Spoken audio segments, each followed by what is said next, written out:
अपनी पार्टी व मूवमेंट को फिर से आगे बढ़ाना है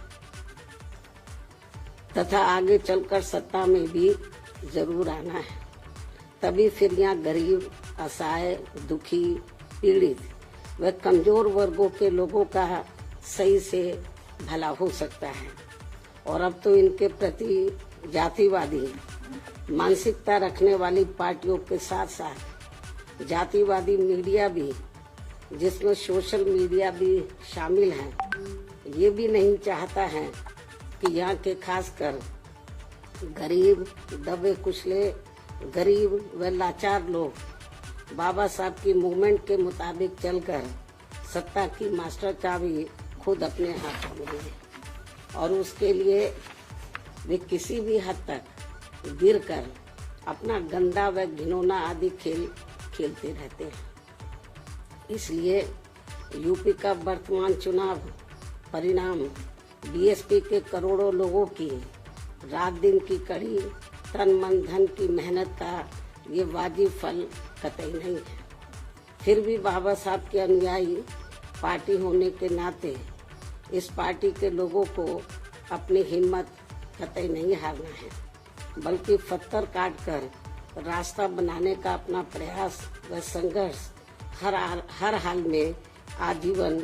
जारी रखना है। जबकि ऐसे खराब राजनीतिक हालात बीजेपी ने भी देखे हैं, जब आजादी के बाद से काफी लंबे समय तक देश में राज करने का मौका यहाँ की जनता ने इनको नहीं दिया, बल्कि यूपी में भी सन 2017 से पहले भाजपा की स्थिति यहाँ कोई खास अच्छी नहीं थी।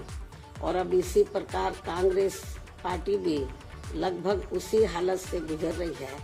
जिस खराब हालत से पहले भाजपा गुजर चुकी है। इसलिए कल आए चुनाव परिणाम आगे के लिए सबक, जिसके परिप्रेक्ष्य में यहाँ मैं ये कहना जरूरी समझती हूँ कि चुनाव में पूरे यूपी से मिले फीडबैक के मुताबिक जातिवादी मीडिया अपनी अनवरत गंदी साजिशों, प्रायोजित मैनेज किया हुआ सर्वे आदि कार्यक्रमों एवं लगातार नेगेटिव प्रचार के माध्यम से खासकर मुस्लिम समाज व भाजपा विरोधी हिंदू समाज के लोगों को भी गुमराह करने में ये प्रचारित करके काफी हद तक सफल साबित हुआ है कि बीएसपी भाजपा की बी टीम है तथा ये पार्टी सपा के मुकाबले में कम मजबूती से चुनाव लड़ रही है। ये खूब इन्होंने प्रचार किया, जबकि सच्चाई इसके विपरीत है, बिल्कुल उलट है, क्योंकि भाजपा से बसपा की लड़ाई राजनीतिक के साथ साथ सिद्धांतिक व चुनावी भी थी। लेकिन मीडिया द्वारा इस प्रकार के लगातार दुष्प्रचार आदि किए जाने के कारण भाजपा के अति आक्रामक मुस्लिम विरोधी चुनाव प्रचार से मुस्लिम समाज ने एक तरफा तौर पर सपा को ही अपना वोट दे दिया तथा इससे फिर बाकी भाजपा विरोधी हिंदू लोग भी बसपा में नहीं आए। और यदि ये सभी लोग इससे ये स्पष्ट है कि मुस्लिम समाज का वोट यदि दलित समाज के साथ मिल जाता, जैसा कि बंगाल के चुनाव में टीएमसी के साथ मिलकर भाजपा को धराशायी करने का चमत्कार परिणाम दिया था, तो फिर वैसे ही परिणाम यहाँ भी दोहराए जा सकते थे। साथ ही ये लोग हमेशा इस तथ्य को ऐन वक्त पर भूल जाते हैं कि केवल बीएसपी ही यूपी में भाजपा को सत्ता में आने से रोक सकती है, सपा नहीं। इनकी इसी गलत सोच का ही ये नतीजा है कि भाजपा फिर से सत्ता में वापस यहाँ आ गई है। और यदि यूपी में तिकोना संघर्ष हुआ होता, जिसकी पूरी संभावना भी थी, तो तब यहाँ यूपी के परिणाम बीएसपी की अपेक्षा के मुताबिक आते तथा फिर भाजपा को सत्ता में आने से रोक लिया जाता है। अर्थात कुल मिलाकर मुस्लिम समाज बीएसपी के साथ तो लगा रहा, किंतु इनका पूरा वोट समाजवादी पार्टी की तरफ शिफ्ट कर गया और इनके इस गलत फैसले से बीएसपी को बड़ा भारी नुकसान ये हुआ कि बीएसपी समर्थक अपर कास्ट व ओबीसी समाज की विभिन्न जातियों में भी ये डर फैल गया कि सपा के सत्ता में आने से दोबारा यहाँ जंगल राज आ जाएगा और फिर ये लोग भी भाजपा की तरफ चले जाएंगे। इस प्रकार से भाजपा को हराने के लिए मुस्लिम समाज ने बार बार आजमाई हुई पार्टी बीएसपी से ज्यादा सपा पर भरोसा करने की बड़ी भारी भूल की है, जिसकी सजा बीएसपी को मिली है। यह काफी कड़वी व सीख लेने वाली भी है। जिसकी सजा बीएसपी को मिली है कि हमने पे भरोसा किया, जिसकी सजा बीएसपी को मिली है वह काफी कड़वी व सीख लेने वाली भी है। इसलिए इस कड़े अनुभव को खास ध्यान में रखकर ही अब बीएसपी आगे अपनी रणनीति में बदलाव जरूर लाएगी। लेकिन ऐसे हालातों में भी बीएसपी मूवमेंट के हित में संतोष की बात ये रही है कि दलितों में से खासकर मेरे खुद के अपने समाज का वोट हमेशा की तरह इस बार भी अपनी मूवमेंट व पार्टी की लीडरशिप के साथ चट्टान की तरह पूरी मजबूती के साथ खड़ा रहा है। जिन पर मैं कितना भी गर्व महसूस करूं वह कम ही होगा, तथा उनका जितना भी मैं आभार प्रकट करूं वह कम ही होगा। और अब मेरी उन सभी से ये भी अपील है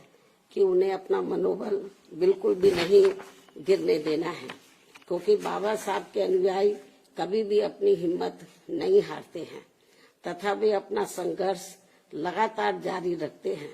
सफलता फिर एक दिन झक मारकर हमारे कदम जरूर चूमेगी। हमें बाबा साहब के कारवां को न रुकने देना है न झुकने देना है। साथ ही हमें ये भी मानकर चलना चाहिए कि अब बुरा वक्त खत्म होने वाला है, क्योंकि पूरा खून पसीना बहाने के बावजूद भी जो यूपी का इस बार परिणाम आया है तो उससे बुरा और क्या हो सकता है। अर्थात पार्टी के लोगों को निराश व हताश कतई नहीं होना है और अपने स्वाभिमान व मूवमेंट की सफलता के लिए पहले की तरह ही पूरे जी जान से पार्टी के कार्य में लगे रहना है। साथ ही इस बार यूपी में पार्टी की अपेक्षा के मुताबिक नतीजे नहीं आने को लेकर फिर से मैं उन्हें ये कहना चाहती हूँ, इस बार चुनाव में मुसलमानों का वोट एक तरफा सपा की ओर जाते देखकर दलित वर्ग में से मेरे खुद के समाज को छोड़कर बाकी सभी हिंदू समाज ने सपा के रहे गुंडा, माफिया, आतंकी व भ्रष्ट राज को याद करके तथा ये सोचकर कि कई हिंदुओं का वोट बंटने से सपा सत्ता में वापस न आ जाए, इसके डर से इन्होंने बीजेपी की नीतियों व कार्यशैली से दुखी व परेशान होते हुए भी अपना एक तरफा वोट बीजेपी को अंदर ट्रांसफर कर दिया, जिसने फिर बीएसपी को सन 1977 में कांग्रेस पार्टी की हुई स्थिति की तरह यहाँ चुनाव में लाकर खड़ा कर दिया है। हालांकि इसके बाद फिर अगले हुए चुनाव में कांग्रेस पार्टी पूर्व की तरह यूपी सहित देश के अन्य राज्यों में भी पुनः सत्ता में वापस आ गई थी। कहने का तात्पर्य ये है कि राजनीति में कभी कभी वर्तमान की तरह ऐसे उतार चढ़ाव भी आते हैं जिससे अपनी पार्टी के लोगों को भी दुखी होकर शांत बैठने की बजाय या इधर उधर भटकने की बजाय बल्कि ऐसी बदली हुई परिस्थितियों का भी मुकाबला करने के लिए अपनी वर्तमान रणनीति में परिवर्तन करके आगे बढ़ना होगा। और इसके लिए बाबा साहब के राजनीतिक जीवन संघर्ष व उनकी सोच को भी ध्यान में रखकर अपनी पार्टी के जनाधार को फिर से कैडर के जरिए आगे बढ़ाना है। साथ ही इस मामले में हमें ये भी याद रखकर आगे बढ़ना है कि कांग्रेस ने बाबा साहब को अपने रास्ते का रोड़ा मानकर इनको सीधे चुनाव में कामयाब नहीं होने दिया था, लेकिन उन्होंने इससे भी अपनी हिम्मत नहीं हारी थी